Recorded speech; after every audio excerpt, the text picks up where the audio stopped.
So it's like, we've always picked sides with ancestors. Right. Or I like the way Marcus Garvey did it. Or I like the way Noble Drew Ali did it. Or I like the way the Honorable Elijah Muhammad did it. Or I like the way so on and so forth.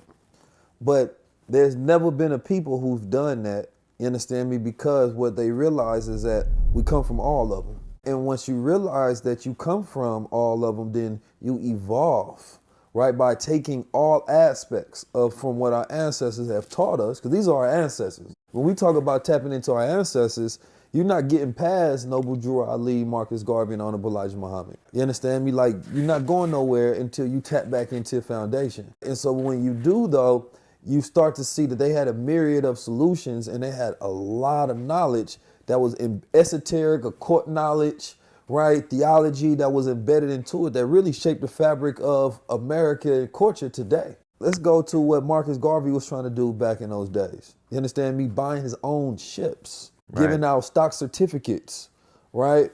And creating factories and creating his own toy factories and ice cream shops, right? And having a universal alliance of chapters around the world of people of different races, backgrounds, ideologies. He had the ability to synchronize and get all of these people to come together. I mean, even today, Ghana's Black Star is in representation of the Black Star line. So, and he was out here in America, even though he was from Jamaica. But when we look at that, even in Jamaica, he's not the most honored by the Jamaicans. Haile Selassie is more honored than Marcus Garvey. That's a representation of a self-hate, us not believing in our true power, not seeing that power in ourselves, so we need to see it in somebody who look other than ourselves. You understand me? Because as great as Haile Selassie was, I don't think that the Jamaicans needed him to find power. And same thing in America. We look outside of our heroes that exist here to find power, as if the distance of them being over there, not from our culture, makes them greater,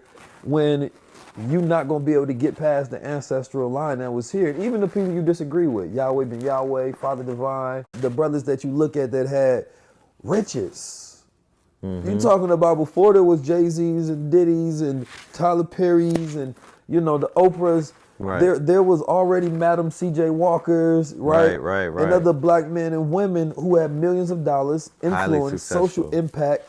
Not only that, they had theology and philosophies that people followed them.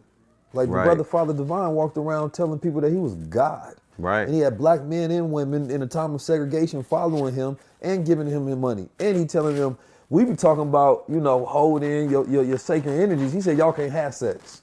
And they was rocking with him. But how savvy and charismatic and powerful you got to be during that time where black men is getting hanged and killed, where, he establishing basically a political party, right? And he got white folks and black folks. I'm talking about they wearing gear that says Father Divine is God. But you wouldn't teach about that if you want black men to be subservient. You understand me? Like, if you want them to tap into their power, know who they are, know what's been happening in America the whole time, you tell stories like this. This brother was born in 1910 all the way up into 1960s, and he was running game. I only say that because when we don't have those stories in our mind, then we don't know what to evolve on. We don't know the possibilities of who we are during all of the harsh times. So even in today's time of whatever we may be faced with, we have way more resources than Father Divine, than Honorable Elijah Muhammad, than Malcolm X, than Marcus VC, than whoever you want to go to. We have more resources than all of them at our fingertips, right?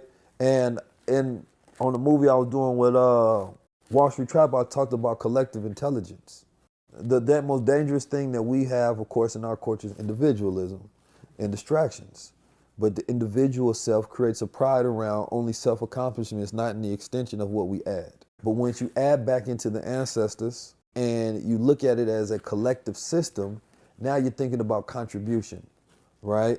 And taking pre-existing systems, adding on to that to evolve. This is why we're stagnant in growth, and we look at our resources, but we can't point to productivity. Like, these two should match. The more resources, the more productive. But we're actually, in some areas, we see it going down. You have more resources, but you're becoming less efficient at producing change.